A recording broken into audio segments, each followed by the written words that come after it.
So let me tell you just a little bit first about this project. It was born out of a couple results by my advisor, John Quigg, and some other authors talking about group actions on fell bundles. And so the whole motivation is to kind of generalize those results to groupoids. To groupoid actions in particular. So since the jump from group actions to groupoid actions isn't what I would call harmless, a lot of this is kind of rehashing some of the results that are there for groupoids and kind of giving them that extra flavor that they need to become useful to us now. So to start, we're gonna just be talking about groupoid bundles. So if we have a locally compact Hausdorff groupoid G, we're gonna allow it to have a Haar system and let it act on a topological space T. And so if we have a continuous surjection now from this space T equipped with this action down to a base space, such that this diagram down here commutes, then this is what we're going to refer to as a G bundle. And so the whole idea is that the base space kind of behaves a lot like this orbit space for this groupoid action. And so if the action that we have here, just as the groupoid in the groupoid case, we have these notions of free and proper actions. And so if we have G acting freely and properly, then we're going to call this data a principal G bundle.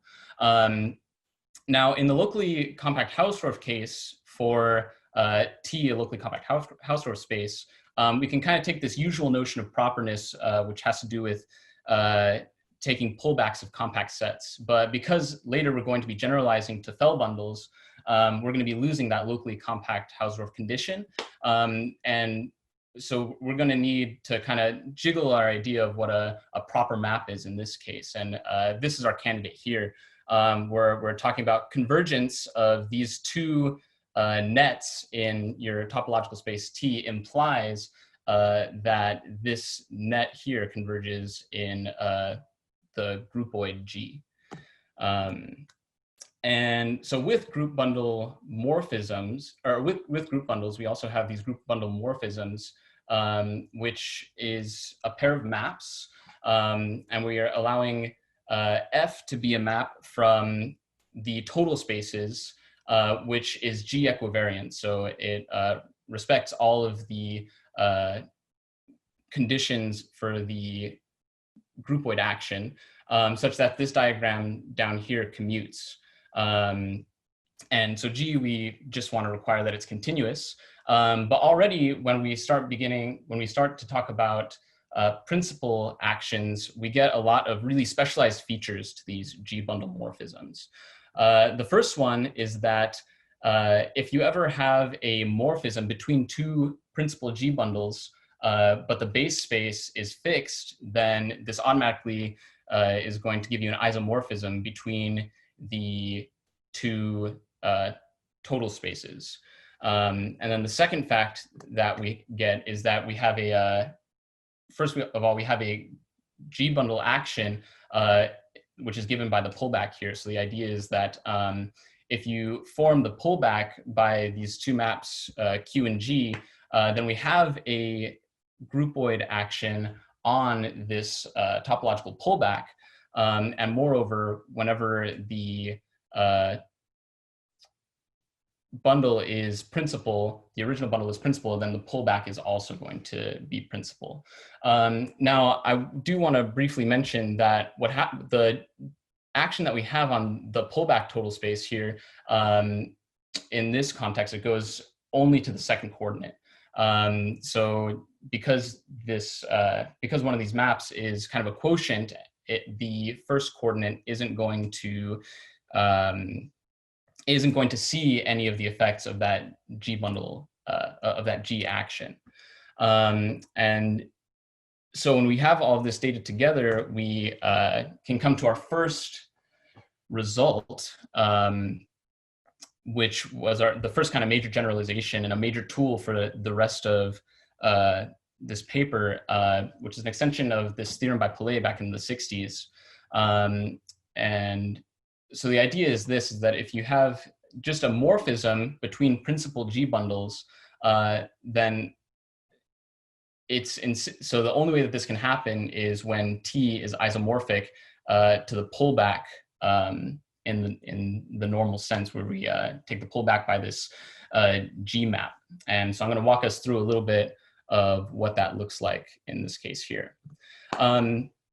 So the first thing that we do is we look at this commutative diagram, which we get for free because of the definition of the pullback. So the idea is that because we can form this pullback by G, we get by the universal property this continuous function from the total space T into this pullback. And if we do enough of looking at this continuous function H, we actually see that it ends up being G equivariant. So because, as I said, the action of a groupoid element X for the pullback acts only on the second coordinate, we can see that this map H ends up being G equivariant. So because of that first fact that I shared with you on the previous screen, we see that if we restrict our attention now to this left-handed triangle over here, then we actually have a pair of principal bundles which are fibered over the same base space. And so since this map H is G equivariant, it's automatically going to be an isomorphism, which is exactly the result that we were trying to show here. So this kind of shows us a lot of the topological features that we'd like to bring in. But of course, we're interested not just in actions of groupoids on topological spaces, we're interested in actions of groupoids on other groupoids. So next, I'm going to be introducing a feature of a certain type of action which respects those algebraic structures on another groupoid. So now we're going to allow G to act on H, a locally compact Hausdorff groupoid. And we say that the groupoid G acts by isomorphisms provided two conditions. The first one is that with respect to the moment map, the fibers over the unit space are going to be subgroupoids of H.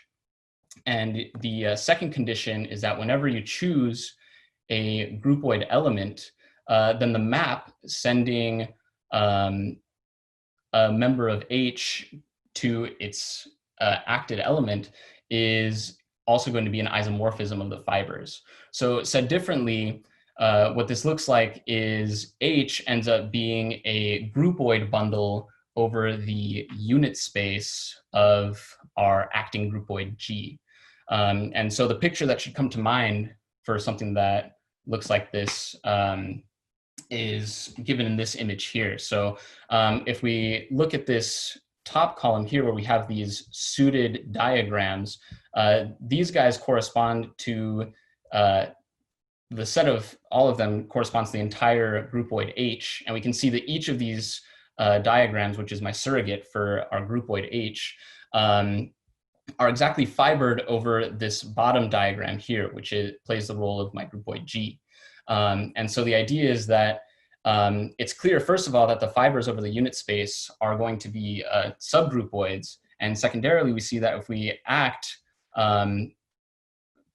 if we pick an element moving from the right to left in the groupoid G, then we have a clear isomorphism between these fibers. So this is at least your first model of what one of these actions by isomorphisms should look like.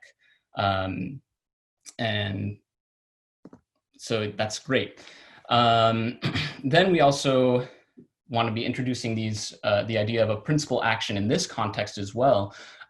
So we call a groupoid action on a groupoid H a principal action by isomorphisms if, when we look at H as a topological space, G acts on it principally, and if also this groupoid G acts by isomorphisms in the sense that we've just talked about.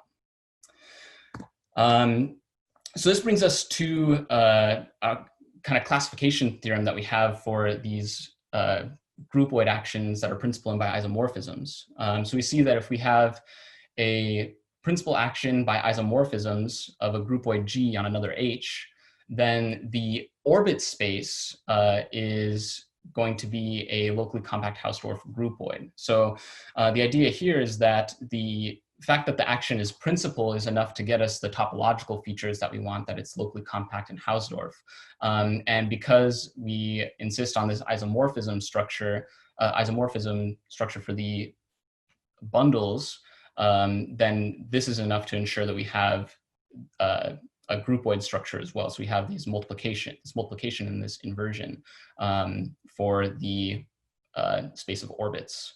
Moreover, we say that if H has an invariant Haar system, then K also has a Haar system. And all we mean by an invariant Haar system here is that when we look at the fibers over different units of G, we're not looking at a different way of measuring those sets. So the idea is that when you push forward or you pull back the measure for one of these fibers, then it's going to be the same no matter how you transport yourself along the groupoid H. And this is the model for what it looks like here. The idea is that we can kind of close up all of the orbits of the groupoid, and we end up just with these one of these fibers showing up here, at least for the example that I've already provided. And this brings us to our kind of second major piece of business that we've gotten to here. This is our the classification theorem that we have. So supposing now that we have, so K is as above, so it's the orbit space for a principal action by isomorphisms of one groupoid on another.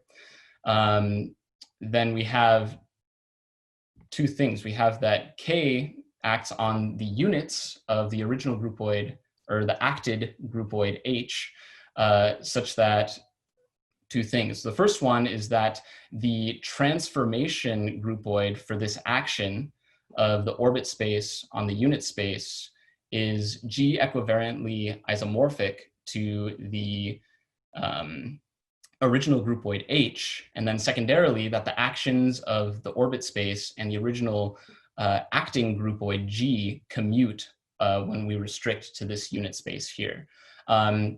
So this classification theorem, this shows us not only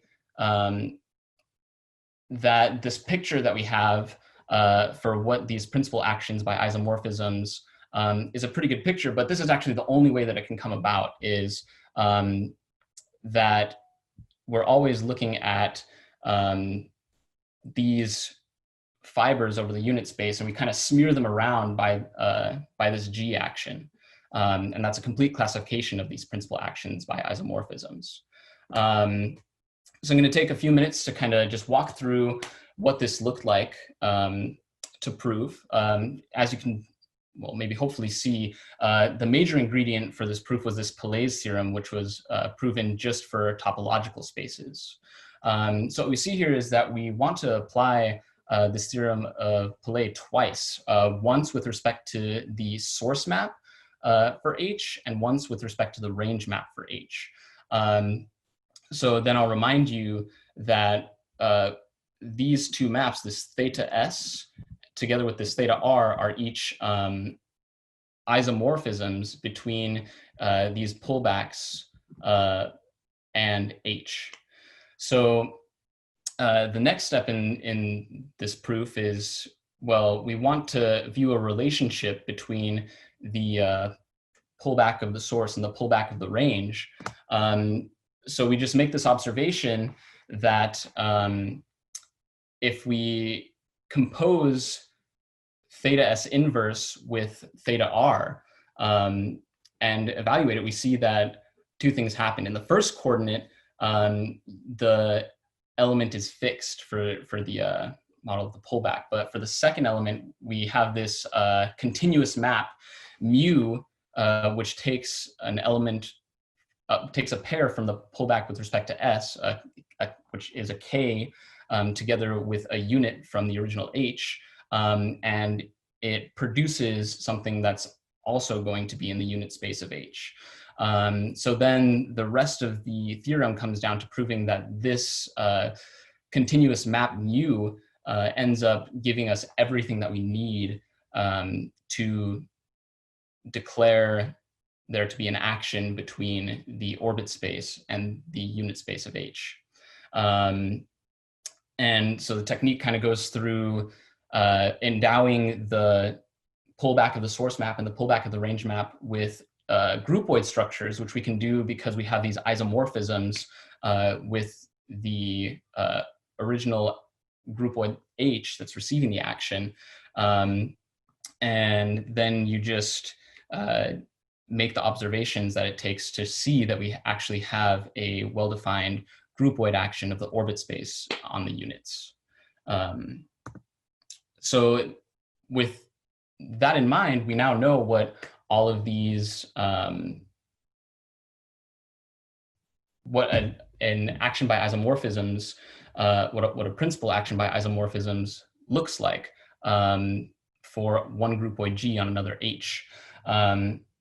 So for the rest of the talk, that's kind of going to be the setup. So we have a groupoid, the groupoid G acting principally by isomorphisms on H. And with all of this data, we can produce the so-called semidirect product groupoid. And if you guys were in the previous talk that Marius gave, then you'll see that this is exactly the same model that we have here. So for the semidirect product groupoid, we're going to denote it by this wreath here.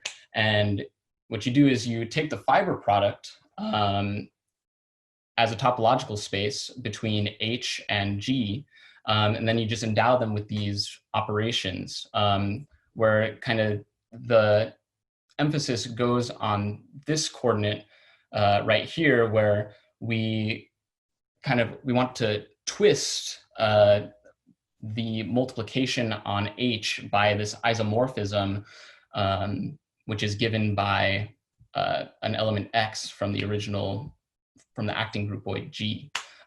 So with these operations, you'll see that you get a well-defined groupoid. And this is enough for us to now introduce two actions on our groupoid H, each of them generalizing the group case, which was proven, I guess, about a decade ago. So the first one is we see that this semidirect product groupoid acts principally on the left of the groupoid H by, according to this definition here, so the entire philosophy is you shift K until it's in the same orbit of H, and then you just multiply them like you would if you were in the groupoid H. And then we also have a right action of the orbit groupoid on H given by, well, you choose the unique element of the orbit, which multiplies well with the groupoid element H whenever it makes sense to do so. And so it turns out that these two actions end up providing a groupoid equivalence, which is kind of the first step in proving a Fell bundle equivalence, which we're moving on to now. So until now, I've been talking all about actions of groupoids on other groupoids, but of course, we're interested in Fell bundles. So the philosophy is, okay, everything that we've done before, we just need to find the natural extension of what it means for a groupoid to act on a Fell bundle in all of these appropriate ways. So the first thing is that we say that the groupoid G acts on the bundle for a given Fell bundle, provided it acts separately on the Banach space structure and the groupoid structure, and the surjective map P is also equivariant with respect to this action. Then you can also, it makes sense to speak about principal actions. These are the free and proper actions. And you'll recall from the beginning of the talk that we wanted to replace what it means for properness. This is exactly where that happens because we lose local compactness for the majority of Banach spaces unless they're finite dimensional. Then it makes sense to talk about actions by Fell bundle isomorphisms. So this is the natural analog of actions by groupoid isomorphisms. Then with that, we have this natural extension of orbit Fell bundles together with a analogous classification theorem for Fell bundles, a la what I spoke of before. We can also construct semidirect product Fell bundles in the naturally analogous way, just checking all of the details. And then, of course, we can talk about actions by semidirect products together with their orbits, which leads us to our main theorem. So we allow G to act on our Fell bundle principally and by isomorphisms. Then we see that the Fell bundle A implements an equivalence between the semidirect product and the orbit Fell bundle. So consequently, by the Yamagami-Muhly-Williams equivalence theorem, we have a Morita equivalence between the two associated C-star algebras. And that's kind of the big thing that we wanted to show. Now, as an application, we get a recovery of the stabilization first proved by Kumjian and then extended by Muhly and then again by Ionescu, Kumjian, Sims, and Williams. So if we let P be a Fell bundle, then we notice that, so we let P be a Fell bundle over G. Remember, this entire talk we've been having G act on another groupoid H. But now we allow G to act on itself on the right, and we can see that G acts principally and by isomorphisms on the associated transformation or the action groupoid G crossed with itself. And then moreover, the orbit space for this principal action by isomorphisms is isomorphic to the original groupoid G. So then consequently, we see that the transformation Fell bundle implements an equivalence between the semidirect product and the original Fell bundle A. So we have a Morita equivalence showing that essentially the stabilization theorem as proven by Ionescu, Kumjian, Sims, and Williams is essentially another form of cross-product duality. So that's everything that I've got for you guys. Thank you so much for taking the time to listen, and take care.